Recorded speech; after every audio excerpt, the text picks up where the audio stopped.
तो उन्होंने बाबा के दरबार पे तपस्थान पे शिकत दी थी इन्होंने। तो और ये तपोभूमि सिद्ध बाबा चटपने का इतिहास बड़ा ही गौरव इतिहास है और बड़ा ही रमणीक इतिहास है, जो गुरु पीरों संतों से जो अपने मुखारबिंद से सुनते आ रहे हैं तो वही आपके सामने जो बखान करेंगे। तो ये तपस्थान सिद्ध बाबा चटपना है कि गुरु गोरखनाथ के शिष्य हैं, जो कि नाथ संप्रदाय में जो गुरुओं में गुरु सिद्धों में सिद्ध नाथों नाथ गुरु गोरखनाथ जी हैं, जिनके 9 नाथ 84 सिद्ध हुए हैं। इनमें 84 सिद्धों में से सिद्ध बाबा चटपनाई का जो नाम दर्ज है, बड़े तपस्वी पहुँचे हुए संत और अजर अमर, इनकी कभी जन्म का कभी समाधि का कोई विख्यान नहीं मिलता कहीं भी। दे गुरु गोरखनाथ के शिष्य जो चटपनाथ जी चंबा में मणि में इसकी जो यात्रा चल रही है, उन्हीं का ये वरदान है, उन्हीं के सिवा से वो जो उन्हीं की खोज है जो चटपनाथ की जो मणि में इसकी यात्रा चल रही है। वो आज भी फरमाना उसके चटपनाई का चंबे से सड़ी जाती है, सड़ी मुबारक वो मणि में पैदल यात्रा कर जाती हैं, वो जोगी परिवार लेके जाते हैं। तो बाबा जी भ्रमण करते हुए जब इस एरिए में आए, जे पठानकोट डिस्ट्रिक्ट में पड़ता है पिंड कटारचक, तो इस जब एरिए में आए थे बिल्कुल खेती बाड़ी होंगी, मैदान सी जिनके लोग चरांदे पशु चरांदे ही, तो इतने धूना लगा के बाबा जी के पास बैठ जाते हैं। तो बाबा धूना लगाने के बाद जब अपनी समाधि में लीन रहे तो जिम्मेदार लोग थे बाबा जी के पास आए, बाबा जी महाराज जी खेत छोड़ दो, कहीं आगे पीछे चले जाओ। तो बाबा जी तपस्या में भजन में इतने लीन थे कि बाहर क्या हो रहा है, बाहर दृष्टि का कोई पता नहीं था, भजन में इतने डूबे हुए थे। तो बाबा जी के पास फिर दोबारा पुण्य हो 5, 7, 10 दिन बीतने के बाद फिर दोबारा आए, फिर बाबा जी कहने लगे कि बाबा जी मुझे हमारा खेत छोड़ दो, कहीं आगे पीछे चले जाओ। तो कहते हैं जे बाबा जी की ना उठने के उपरांत वो कहने लगे कि बाबा जी आंखें बंद करके पखंड कर रहे हैं, ये उठ नहीं रहे। तो नास्तिक लोग जो गुरुओं पीरों संतों को जो एक धर्म को नहीं मानते, तो ये सनातन को नहीं मानते, वो एक ऐसे लोग थे पापी जिन्होंने बाबा जी को बैल में सुहागा चढ़ा दिया उस टाइम थे। तो बाबा जी बड़े सहज स्वभाव से बड़े बोले, प्रेम से बोले कि भक्तों मेरे को परेशान ना करो, मेरे को एक 4 पाई जितनी जगह दे दो, एक कुटिया दे लीजिए, बाकी अपनी खेती बाड़ी करो।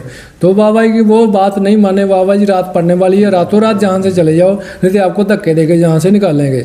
तो इतना सुन के बाबा जी सोचने चलने लगे इनको ज्ञान देना बहुत जरूरी है, अगर ज्ञान नहीं देंगे तो इनकी जरिए आने वाली पीढ़ी है और खतरनाक होगी, ये साधु संतों को मानेंगे नहीं।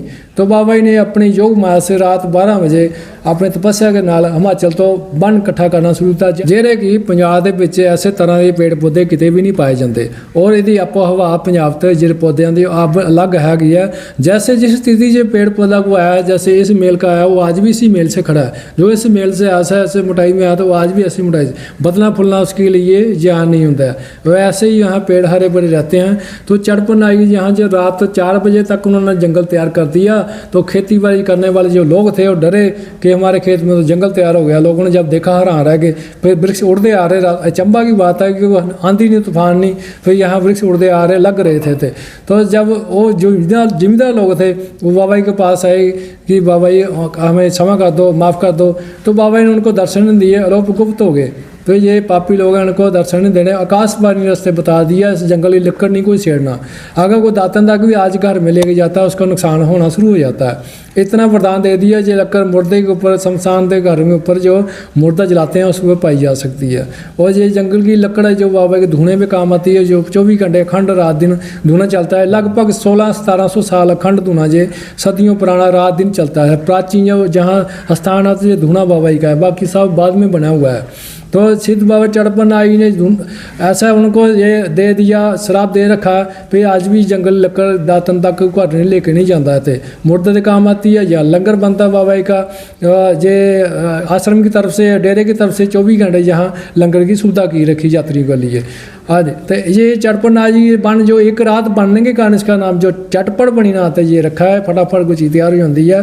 जब बाबा को उन्होंने लोगों ने सुहागा चढ़ा दिया था, उनको तंग किया था, तो कुछ समय के बाद नीचे से जहाँ ज़मीन से जल निकलना शुरू हो गया था। जो कुंड बने हुए हैं, 3 कुंड है, चौथी जगह जहाँ फुहारा निकला था उस टाइम की बात है। फुहारा भी 4 फुट निकलता था। तो संत गुरु पीर पता दसते हैं पे ऐ कुंडा में जो स्नान करते हैं और बाबा का आशीर्वाद दे रखा है। जो खाज फोड़ा फिंसी कोड़ मुका ददरी जिनके होंगी है वो ठीक होंगे स्नान करने पे। जिनके माता बहन के घर में औलाद संतान नहीं होती है, जहाँ स्नान करने पे उपरांत 5 ऐतवार आते हैं उसके धागा डाला जाता है बाबा का नाम का और झोली में फल दिया जाता है। तो ये चमत्कार बाबा का आज भी ये चमका होता रहा है। फिर से कोरोना टाइप में जहाँ एक पेड़ से धुआं निकलता था, काफ़ी यहाँ मीडिया पत्रकार पहुँचे थे ऐसा देखने के लिए, काफ़ी प्रचार हुआ था। जहाँ मिट्टी का परीक्षण करने के लिए जहाँ कई संस्थाएं आई हैं जो ऐसी मिट्टी का परीक्षण नहीं कर सकी है, इसका ध्यान आज तक नहीं राज जान सकी। ये चमत्कारी भूमि तपोभूमि चटपन आएगी तप से माया से उनकी आज भी खड़ी है।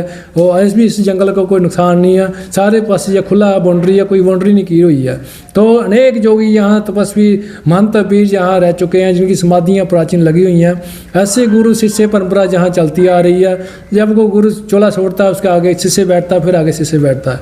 ये नाथ संप्रदाय का बड़ा है कि महान प्रसिद्ध स्थान है चटपट बनी ये तपोभूमि चटपनाथ जी की। जय बाबा चटपनाथ की, जय भोलेनाथ।